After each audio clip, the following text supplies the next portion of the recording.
So the informant, for those who don't know, that's just the cop who charged me. He did the investigation, he charged me.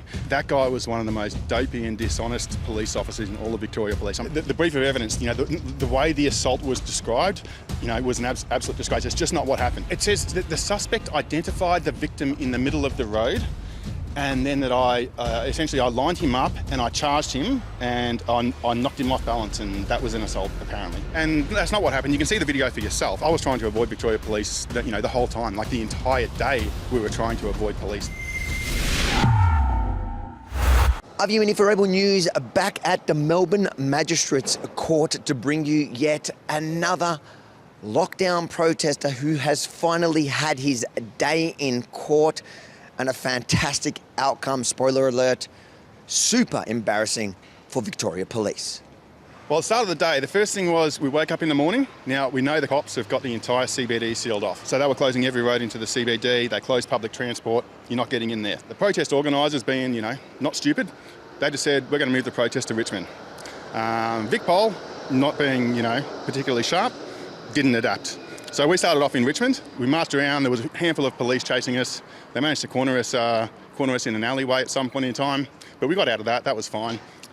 And then it was about an hour later, after weaving through all the streets of Richmond and Hawthorn, we ended up trapped in a gorge in Barkers Road. At the front end was absolute carnage with 3 rows of riot squad, and they were pushing pretty hard back to the protesters. There was almost a stampede coming backwards as the protest group tried to back up. I went around the back where we'd actually come from, and there was a line of police blocking our exit. And essentially I went for a run through and managed to get away, copped a whole bunch of OC spray to the face, and then the rest of the crowd came through. That was a summary of the day. I was there that day. In fact, Rukshan Fernando was pepper sprayed as well that day. It was quite intense. It was a violent day, as in police trapped the crowd, ironically to keep them apart somehow. That was the theme in general. So I guess what happened from then? So you then went home, and what happened? Yeah, so I got some treatment from the OC spray. I had OC spray to the eyes, but I managed to get home, and that was all fine until a couple of weeks later, knock on the door. When I say knock on the door, thudding on the door. There's 4 cops at my door coming into my home to arrest me. Before they knocked on your door, I think we saw your face on TV. They were looking for you, no? Or were you not one of the ones that were there? Look, I wasn't going to mention it. It's not the best photo of me. But I think it's important context. So once you got back, then the police were now looking to target those that were standing up at the time. Mm-hmm. They plastered your face. I was all over Crime Stoppers. It was all over Channel 9. And it was, there was a list of people they were chasing for. I was one of the top 2 they were coming for. For some reason, the guy that took down, 4 cops in 10 seconds, he was like number 6 on the list. I don't know why, but they really wanted me. I think they thought I was an organiser. When you saw your face on TV, when they were looking for you just for the fact that you were there, how did you feel at that point? You're obviously not somebody that's been in trouble with the police before. How did it feel having your face plastered on Crime Stoppers, on the news, as in police are looking for you? Mostly I was confused because it said assaulting an emergency services worker. So, the first thing I do is I go and have a look at the video of what actually happened, and I'm like, yeah, okay, I'm running. Cop stands in front of me. OC sprays me to the face at point blank range. I push his hands out of the way, run off in the other direction. I'm like, what are they looking for me for? That's not assault. Right? I was just running away. Watching back the footage and seeing how you clearly didn't assault anyone. In fact, on that day, the only people that really seemed to get assaulted, clearly, brazenly, in front of all the cameras, was an old woman by Victoria Police. Yeah, look, most of us had already left the scene at that point in time, and she was all that was left, and you could tell it was just an old lady. She was just walking. She couldn't run like the rest of us did, and what they did to her was an absolute disgrace. Between you and that cop that essentially attacked a defenceless woman on the ground, who do you think should, if they were going to charge somebody in that situation, between what we see on camera you doing and what we see on camera that police officer did within the space of half an hour, who do you think, if one person was going to get charged, who do you think that should have been? Yeah, look, the cop pushed over that lady, and I don't know whether it was the same one who OC sprayed her to the face after her head had been smashed on the ground. Certainly they'd be at the top of the list. After hunting you down, they found you, knock on the door. What happened? Yeah, so banging on the door at 5 a.m. Of course, I'm in bed, I'm in my underwear, got the whole family inside the house. Anyway, 4 cops there. Of course, I've got to let them in, otherwise they're going to kick the door down. They come into my home and, exactly what you expect. They arrest me. They search through the entire house looking for evidence, looking for this shirt here, looking for the hat I was wearing, looking for all the clothes I was wearing, took some photos, took my mobile phone. Of course, they arrest me, they take me down the station, give me an interview, gave them a few no comments. Then they give me a whole bunch of charges and then release me on bail. Now, probably the most important question of this whole story is the shirt that you mentioned. I recognise it. Where'd you get it?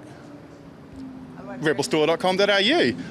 I don't know if they're still on the website. If they're not, you need to get them back up there again. It's a great shirt. I will make sure that when this goes live to air, we have this shirt back up there, rebelstore.com.au. I think you wore it at a lot of those protests. Yeah, it's been washed a lot of times since then. If you try really hard, you can still smell the OC spray in it.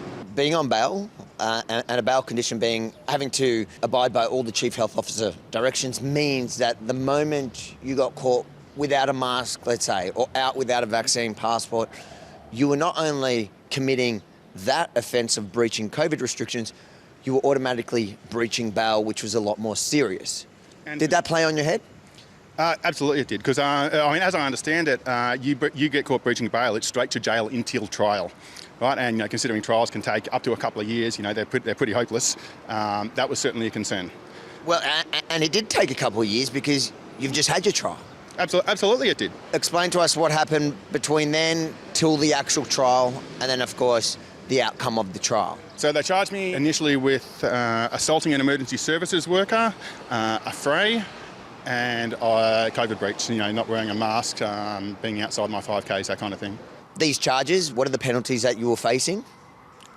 I mean, theoretically, it was multiple years in jail. Like the assault and the affray, I don't know, it might have been a maximum of 12 or 15 years total, but realistically, I was never going to get that. All you need to do is take a look at the footage and realise that the charges are pretty silly, really never should have been brought to a court. But they did bring it to a court. In fact, they took it all the way to trial. A lot of cases we saw them pull out on the last day, not yours. They took it all the way to trial. What happened? There wasn't a prosecutor who wanted to take on the case, right? Multiple prosecutors looked at it and they took one look at it and said, I'm not bringing this to trial. Right? They just didn't want to touch it. It was a hot potato. Eventually they managed to find some sucker to actually take the case and try it. But this was only 5 days before my trial. So we turn up on the day of trial and of course he wants a deferral. He doesn't know how he's going to make out the charges. He gave some excuses like the alleged victim still hasn't provided a statement, the alleged victim still is not available to attend as a witness today, and we need to go back and add some more charges. And the judge accepted that. We come back a month later for the trial. The alleged victim, the cop I apparently assaulted, still wasn't there to testify. He was not called as a witness, and he still hadn't provided a statement. So the case was really over from day one. It was over.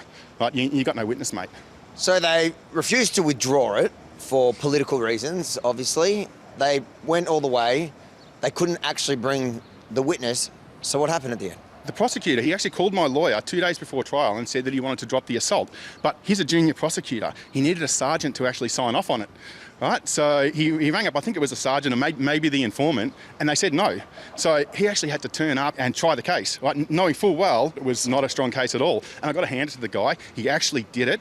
He made a complete fool out of himself. He argued an assault when the evidence just wasn't there. What was the outcome? Yeah, it was not guilty on the assault, not guilty on the affray. The COVID charges I actually pled guilty to, and the magistrate described it as a flagrant breach that put the community at risk and must be punished. To be honest, it was pretty flagrant. I confess, I'm guilty. I left my home. I didn't have permission. I was outside my 5Ks and I wasn't even wearing a mask. It was just another day for me during COVID. I did that every day. But yeah, so I got a fine for that. But the serious charges, they got thrown out. And what about costs? I got costs too. So the police now has to pay you your costs for running that case they should have never run. 100%. It was absolutely pathetic that, the way they ran the case. To have any chance of a guilty verdict, they probably would have needed to run a 9 or 10 out of 10 in the case. In the end, it was a 1 out of 10. They didn't even try. If that police officer was watching this now, who pushed this all the way to the end, what would you say to him? The informant, yeah. So the informant, for those who don't know, that's just the cop who charged me. He did the investigation, he charged me. So that guy was one of the most dopey and dishonest police officers in all of Victoria Police. I mean, the standard is pretty low, but he is well and truly below par.